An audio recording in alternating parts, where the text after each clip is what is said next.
Hello and welcome back. In today's video we will talk about what a triad is, how can we form triads using just intervals, and how can we come up with our own bass lines, our own original bass lines over a chord progression. We have a rock ballad backing track over here. We will analyze this one, we will analyze the chord progression, and we will create a original bass line using just triads. Let's start with the definition of triad. Triad is a chord made up of 3 notes. We take a root note, you go up thirds and stack them up vertically. For example, we take a root note, we go up a major or minor third, then we go up another major or minor third from the second note. What am I talking about? Let's see that over the bass. I choose a root note, I go up a major third or a minor third. If you don't know what a major third or a minor third is, it's basically, major third is basically 2 whole steps. I go up 2 whole steps from my C note and I play the E note. The distance between those 2 notes is a major third, 2 whole steps. If I go up 3 half steps, I get a minor third. Major third, minor third. The interval is the distance between 2 notes. Now, instead of playing the 7th fret of the A string, if I play the 2nd fret of the D string, I get a more manageable position, right? That's a big stretch. That's easier to play. Now, from that 2nd note, if I go up another minor third, I get C, E, and D. Root note, I go up a major third, and then I go up a minor third. What I play is C major triad. If I do just the opposite, I take the root note, I go up a minor third, and then I'll go up a major third. C, E flat, G. What I play is called C minor triad. Now that's the interval approach. If you know your diatonic scales, you know your major scale and minor scale, you can derive those triads from those scales as well. For example, that's the C major scale, right? Everybody can happily play that. Now, if I take the 1st note, the 3rd note, and the 5th note of that scale, 1st, 3rd, 5th, root note, major 3rd, perfect 5th, I get a major triad. For the minor one, same thing. Take the 1st note, 3rd note, and the 5th note. Root note, minor 3rd, perfect 5th. Minor triad. Now let's have a look at our backing track. Our backing track consists of C major, G major, A minor, and F major chords. Alright? C, G, A, F. And then it goes back to C. If I play the triads, C major, G major, A minor, and F major.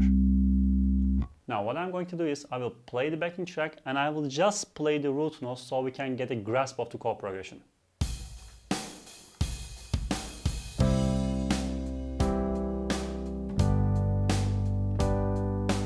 A, F, C, G, A, F.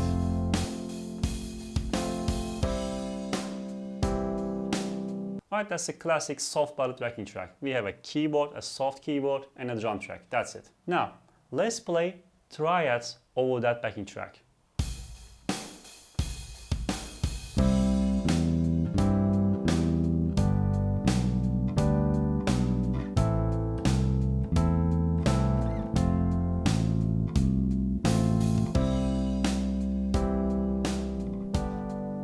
Now, that's not our bass line yet. Think about it this way. Those triad notes are my available notes to create a bass line. For this specific approach, for this specific backing track, if I play straight 8 notes, my bass line will match the backing track. Let's try that.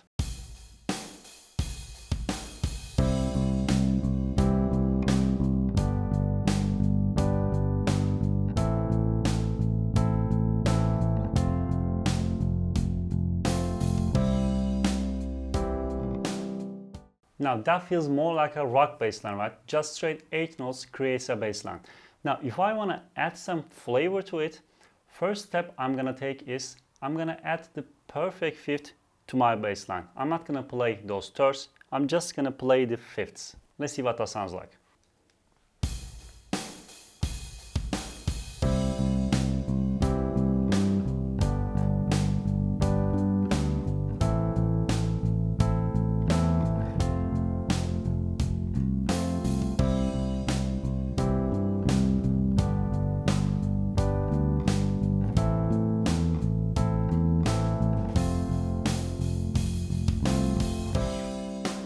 What I did was I just played root note, perfect fifth, and the octaves, and I've tried to come up with a creative bass line, listening to the drum track, listening to the keyboard track. Now let's add our major thirds and minor thirds. Up until this point, I did not play any chord qualities. My bass line does not contain major or minor qualities. If I just hear my bass line, I would have no idea the chord is major or minor. As soon as I add those thirds, that will change. Let's hear.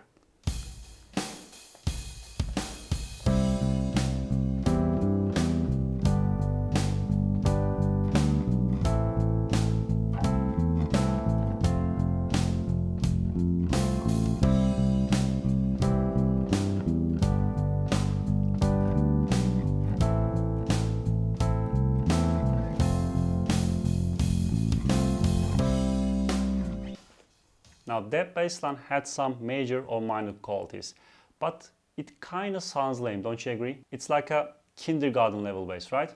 Now what I can do to change that is, if I break that straight 8 note pattern and if I add some embellishments, if I add some slides, some hammer-on pull-offs, that bass line will immediately going to change and will sound like a pro bass line. Let's hear.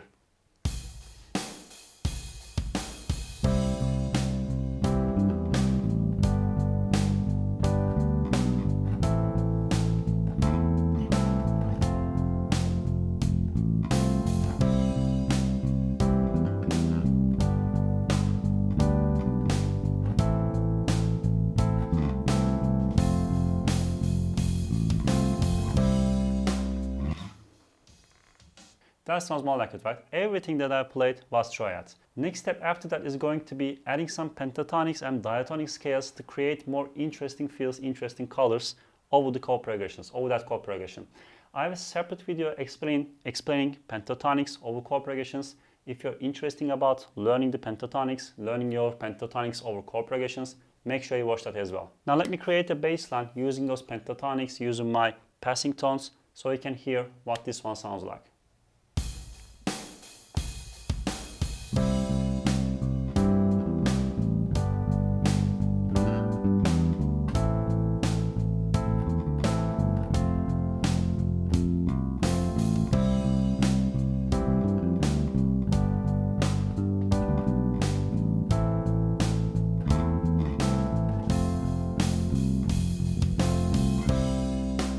Alright, that's about it. If you want to keep up with the further lessons, make sure you subscribe and press the like button.